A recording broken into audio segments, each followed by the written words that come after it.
Well, welcome to another episode of the Billy Ho Show. Now, when I was a boy, I was about 10, and my parents took me into town. I got on a bus and they took me out to Hunua to a place called Camp Adair. And at Camp Adair, there are probably about 60, maybe 80 kids from all around Auckland there. And we had a lot of fun. And we did all sorts of things, from hiking, walking, sliding down the hills on bits of cardboard, in the river there with some tin boats made of corrugated iron. And what I do remember is we had to sing Grace every meal. And it was in a big hall, and the Grace went, in fact, I'll tell you another story. I was in the Whitford Rotary Club, and unbeknownst to me, I'm sat down and all these visitors are there, and they said, Grace is in the hands of Bill. And I went, eek. So the only grace I could think of was this one. Be present at our table, Lord.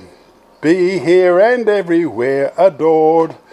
These mercies bless and grant that we may for thy service present be. Amen. Anyway, somebody who can sing better than me is Brendan Dugan. So let's have a chat to Brendan. Well, with me is the very famous Brendan Dugan, and you've seen him on our shows and previous shows, and I thoroughly enjoyed them, and I'm sure you did too. And welcome to the show, Brendan. It's great to be here, my mate.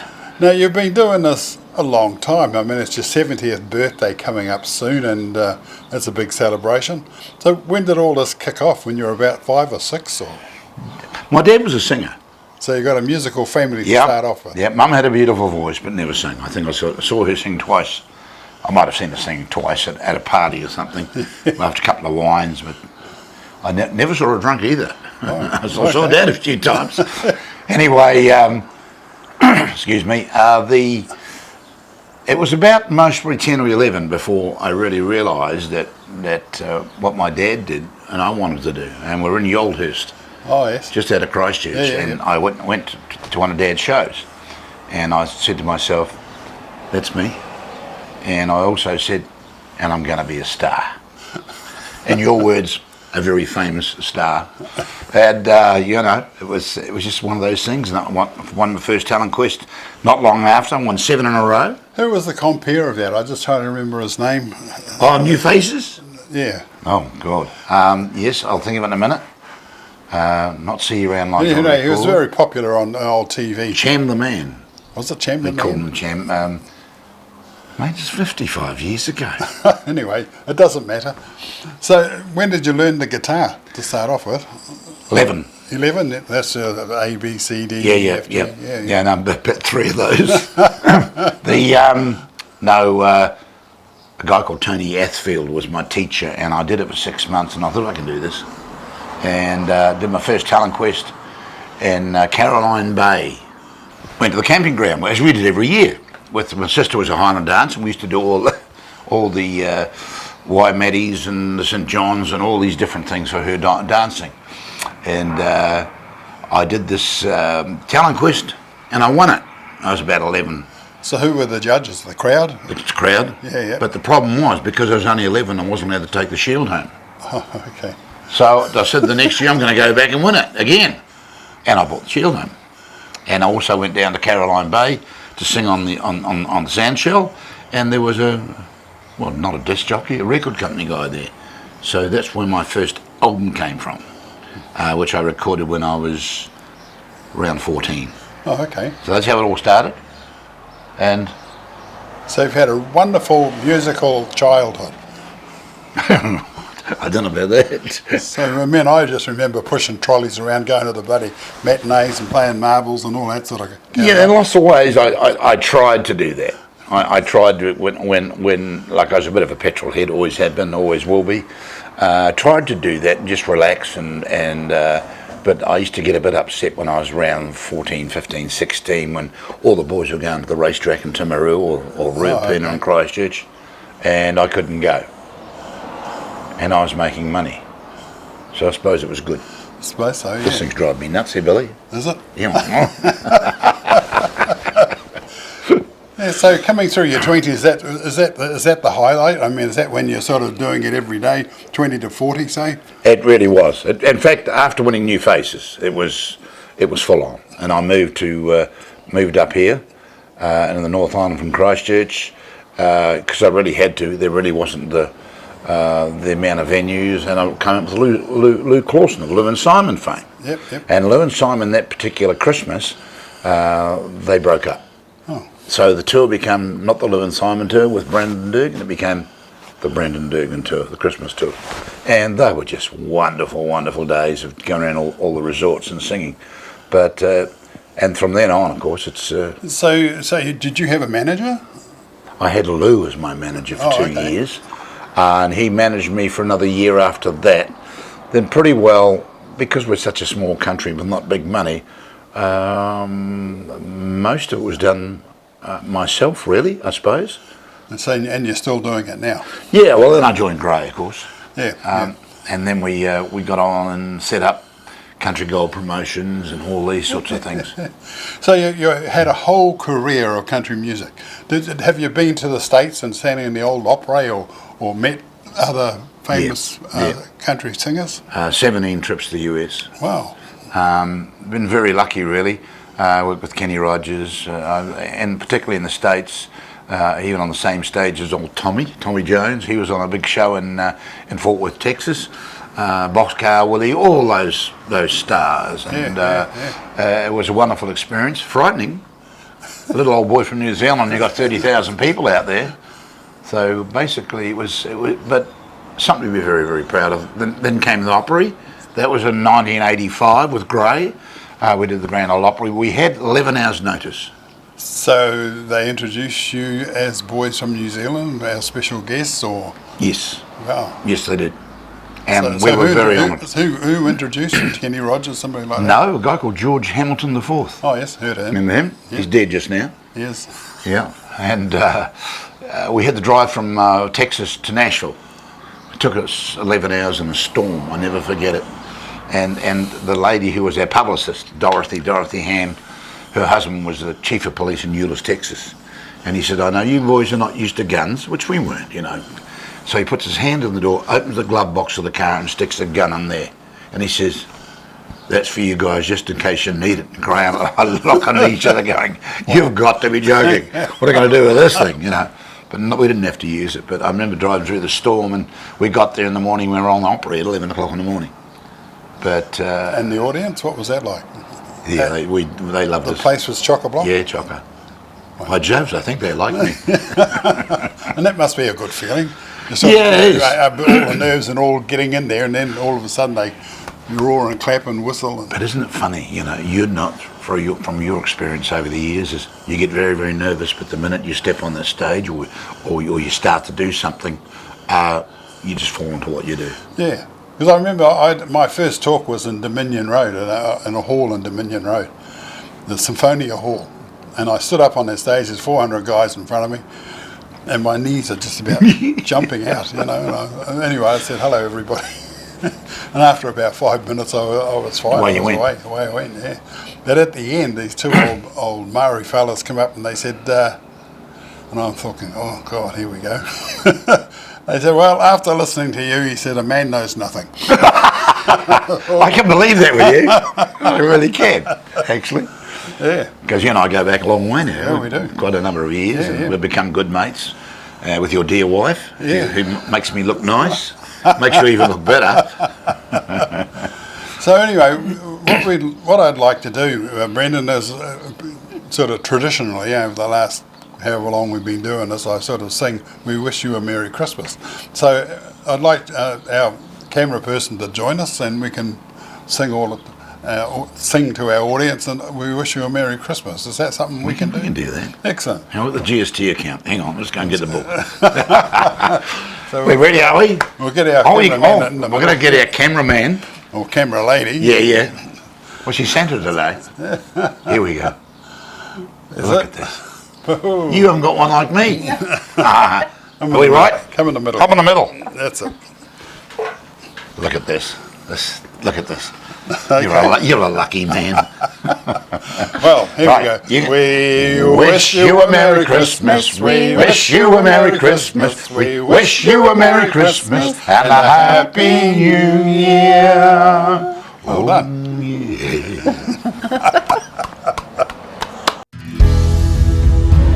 It's a little too late, I'm a little too gone, I'm a little too tired of this hanging on. So I'm letting go while I'm still strong enough to.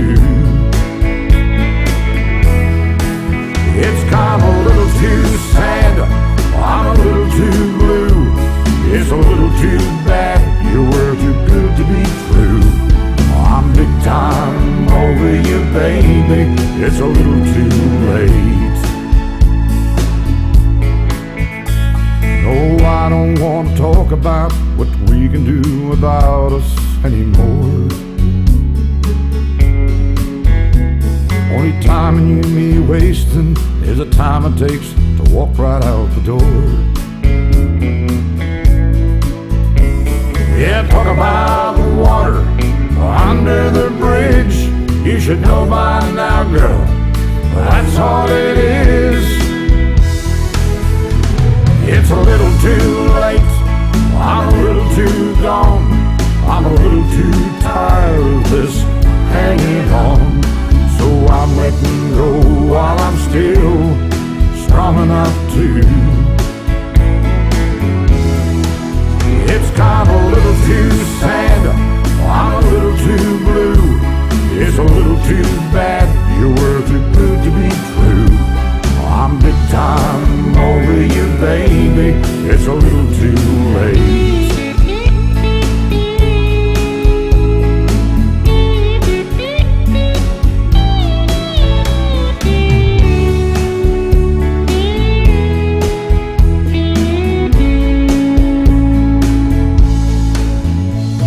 There was a time this heart of mine would take you back every time, don't you know? It's been 2 packs of cigarettes, sleepless night, nervous wreck, a day ago. Now you ain't got no business coming around. I'm closing up shop, shutting us down. It's a little too late, I'm a little too gone, a little too tired of just hanging on. I'm letting go while I'm still strong enough to. It's kind of a little too sad, I'm a little too blue. It's a little too bad, your word is good to be true. I'm big time over you, baby, it's a little too late. I'm big time over you, baby, it's a little too late.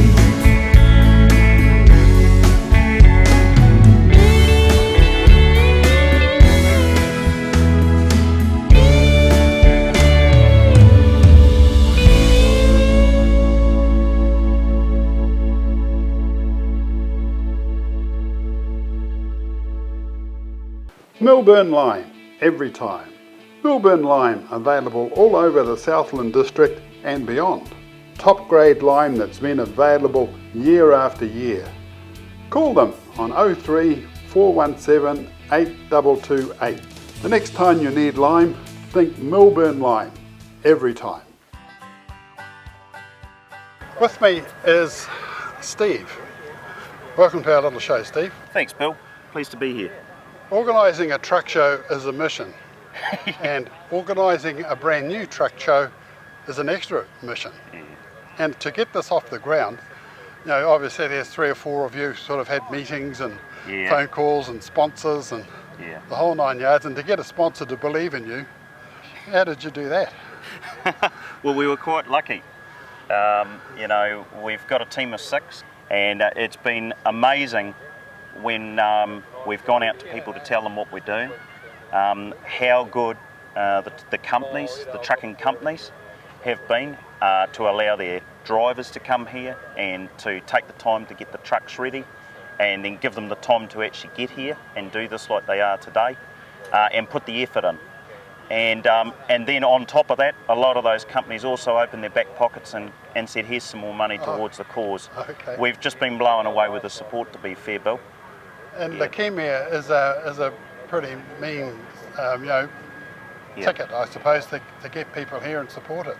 Yeah, it's a big cause. It's dear to me. I lost my mum 6 years almost to the week, and it gets people all of a sudden. Yeah. It comes out of the blue. Nobody really knows that they're going to get it, and then all of a sudden it happens. So, the families that get it have to suffer with all sorts of shock and then come to terms with it and try to deal with it. And the Leukemia Foundation just do a wonderful job of that for a group that is completely self-funded. There's no government funding.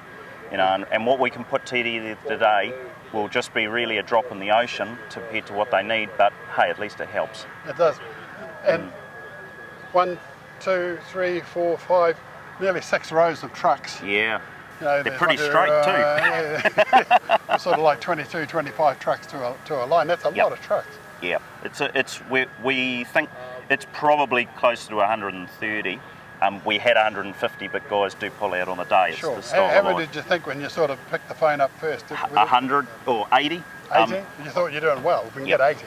I've got to put a word out to the guys. They probably started many years ago, the demand. There was a show that ran in Ashburton for 3 years up to about 2008, and they used to get somewhere around about 80 trucks a year, and we think based off how successful that was and the time that's gone past, that has really built the demand. And when we said we were going to do what we're doing, it was sort of a bit like an untapped well. They just all wanted to come out of the ground and do it. Yeah. Great collection of classics over there. Fantastic. Yeah, and we've got the guys with the race trucks here today. There's just something for everybody. And it blows me away. I'm not from the industry, and I don't know many truck drivers, to be honest, but I've been blown away when I've seen the volunteers today with the buckets, how many are pulling the gold coins out and helping us out. It's out of this world. I've never been to an event quite like it, and that's just not because I'm running it. Sure. You just see what's going on the ground. It's amazing. And congratulations. I mean, thank you, Bill. Putting an event like this together, the night before, you're thinking, oh God. Mate, there was no sleep last night, I could tell you. Let's hope it doesn't rain. Yeah. And you got the wonderful day. So somebody's shining on you. Oh, mate, yeah, dare I say it, they're looking down from above. Yeah. All those old truck drivers are That's it. You got it. Gone. Yeah, amazing. Oh well, thanks very much, Thank Steve. you very much, Bill. And we appreciate it. There's an event on tonight? Yeah, there is. Yeah, we've got the after-match function, if you call it that. And, Yeah. and we've just been blown away with the turnout for that. Really? Literally 3 weeks ago, we wanted to sell 150 tickets, and we'd only got 80 through, and we thought, gee, what are we going to do? And I tell you, we're turning them away. It'll be, in places, it'll be standing room only. Yeah, I've organised fishing competitions the same basis, sort of the day before you've got 6, and on the day you got 600. Yeah. That's it. Just don't warn the fish though, eh? Good on you, Steve. Very good, Bill. What we're going to do next, folks, is we're going to have a chat to Adi, who's the lady from the Leukemia Foundation, and see what she's got to say. Adi, welcome to our little show. Thank you. And this is a boys' event, really, isn't it? It is. Big, heavy metal, heavy machinery. And some ladies I know sort of have a few beers, and all they want to do is go and drive heavy machinery. Right. Are you one of those? I'd give it a whirl. Oh, good on you. Now, this whole event is to support you, basically, and what do you do? I work as a support coordinator for Leukemia and Blood Cancer New Zealand, and we support the families and patients of New Zealand who are suffering from blood cancer and leukemia. So is blood cancer and leukemia two different things? Same thing. Oh, okay. Different. There's lots of different types of blood cancers. There's lymphomas and myelomas. So how many people in New Zealand families would be affected by a cancer? Well, they say there's 6 diagnoses a day of children and adults. A day? Every day, so that's 1 every 4 hours. So we're currently about 10,000 people. Good God. It's incredible, isn't it? It certainly is. I used to run a camp from 1979 through 2009 called Camp Hohepa. And that was where we took 11 to 14-year-olds, boys and girls, away for a week and teach them how to fish. And a couple of those kids on the way through have had leukemia and since died like 3 months after their camp. But there's one boy in particular who I remember who was just, his whole attitude was, let's catch some fish, you know, I'm going to be dead this time in sort of 3 months' time, so let's get as much as I can. Let's embrace. But it's just whole attitude, which just absolutely blew me away to the point where I'm going to make a film. They're so brave and they're so resilient Yes, and amazing, yeah. And out of this event, it's all donations towards what you do. Yes, we're a non-government organisation, so all our funds rely on donations, our sponsors, or people, you know, raising money for us. So this is just amazing. And did Steve or the other fellow give you a ring and say, this is what we're doing and this is who we want to support you? Yeah, Based on what's happened to them? based on what's happened to them. So you get many people like that ringing you up? I don't personally, no. No? We do have a lot of fundraising events that are run mostly from Auckland, like the okay. Firefighter, Steer Challenge, the Sky Tower. So if you ring up just about anybody, I'm sure they get in behind whatever it is you ask them to do. I hope so. Yeah. It's a great cause. Tell me about the monkey. Well, the Monkey is a program that we run for our children just to support them back to school. So it's an education for the teachers and they're supporting their fellow students at school. So we can get a t-shirt like this somewhere? I'm not sure about that. That's a good fundraising thing. I'm It sure is. everybody would buy one. I would. Anyway, Ada, thank you very, very much. Thank you. And yeah, I'm sure everybody here will sort of appreciate you coming to be on site and answering And we questions. really appreciate what they've done for Excellent. Well, there you go, folks. It's been a great cause. With me is Ian, and we're at a truck show which is being held in Ashburton, and there's something like 160 trucks here, Ian. Oh, yes. Something like that. It's just, I think they expected about 60, but they've got 160. So it just shows how popular trucks are. And speaking of trucks, in our travels I've seen a lot of fargos. Some sort of sitting in chairs. Yes. Some just on the side of the road, some restored. But I've got to say that this restoration that you've done with this truck is absolutely outstanding. And you didn't really have to do much to it. You've had it for 50 years, you were saying? 50 years, yes, that's right. So how did it, 50 years ago, how did it arrive at your place? It had done a lot of work and it was a bit battered, but I used it for 13 years on the farm and then put it in a shed and left it there in a closed shed. And when we decided to tidy it up a bit, we drained the fuel and put a battery in it and turned it over about 3 times and away it went on all 6 cylinders. I couldn't believe it. I was So that's something like run so sweet. 43 years. Yeah, 43 years without it going. That's right. Yes. Just sitting there. That's right. And the tyres were good, still sitting there, or was Yes, it they up were. on blocks or something? No, it was still on the original tyres. Not the original tyres. It was still on. But we had been pumping them up every now and again. Sure. Yeah. This little globe here, that's the logo for Fargo. And do you know when Fargo sort of stopped making trucks, or somebody gobbled them up? I mean, there are other trucks had a similar grill. Yes, Dodge and I think it was about 1956, but I'm not sure about that. About 1956, I think. Yes, that's when the last American ones were made, anyway, that I know of. Yeah. Yes. This is around about 40 something. 47. 47, just after the war. Yes, that's And right. I just noticed these little bonnet flutes here to push down and open up with what were on a lot of the military vehicles. That's right. The Dodges and those armoured cars or the command cars all had the same little push down, open up butterfly bonnets. Yeah. That's right. Yes. But the thing about this truck is just this mud guard. Just the shape of this mud guard, little crease on the top here, little cup there for the. Yes. It's been thought about. Yes, that's right. Yes. And lovely to look at. All the way back to the little side lights Oh yes. back here. And park they lights. worked when you had it? Yes, I do. Yes, Yeah. they work. Yes, they work. Yeah. Is it 12 volt or 6 volt? 6 volt. Where? 6 volt. Yes. Yes. So did the battery sort of like if you had to do a long nighttime trip somewhere, would the light start to fade after a while? No.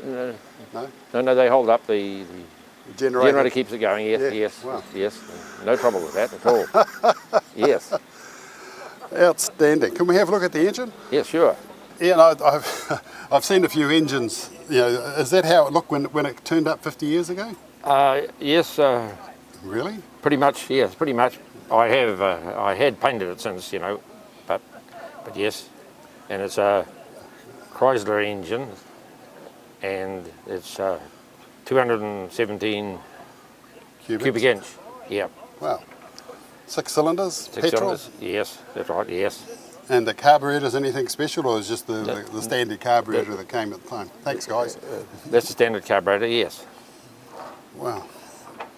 And when you sort of compare this to what you get now, I mean, you can't even see the grass. That's right. In what you see, but this you could actually work on. Very easy to work on. Yes. Very straightforward. Yeah, yeah. And they have high torque, so they are a good lugging motor. Oh, okay. Oh, so you can get a trailer on and That's right. up you go the hill, towing a caravan or a boat or a trailer full of hay. Correct. Yes, that's right. That's right. Yes. So it's always looked like this. I mean, you've just had to paint up, you know. That's right. Yeah. Yep. So Yep. something that's sort of come from 1947 all the way through to here, and pretty much looking, you know, all you've done is tidy it up a bit. That's right, Mounts to, yes. Yeah, that's a credit to you. Yeah, thank you. Absolute credit to you. Yeah. Yep. Can we start it up? Can we hear it go? Yes, certainly. Yeah.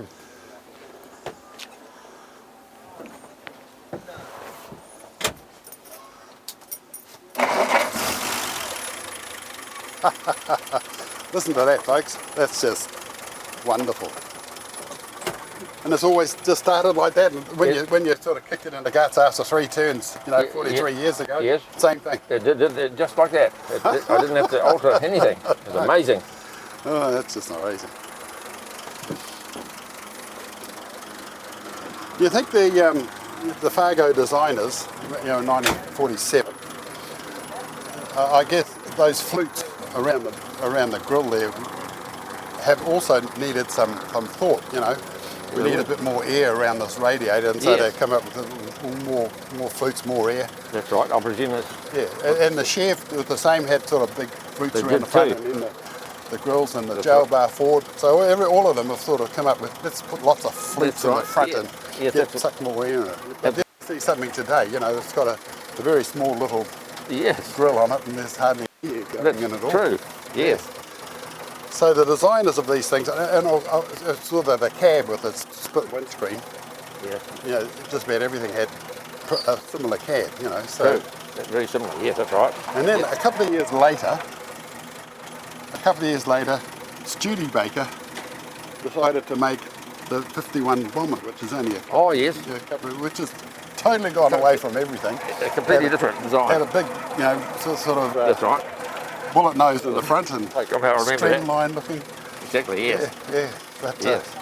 so the car designers, I guess, we need to sell cars. We need to sell trucks. Yes.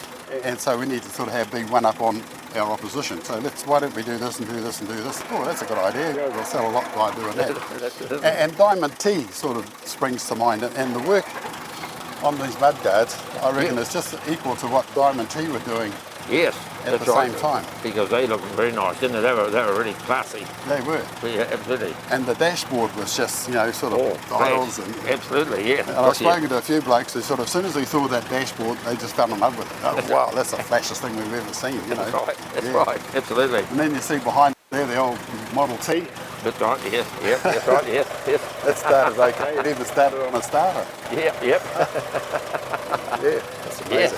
Anyway, switch we'll it just off. shut this off and we'll put the thing down and see if we can take it for a drive around the block. I think if we could take it for just a bit of a ride around the block, do you think we could? Okay. Yeah, Yep. yeah. Sure.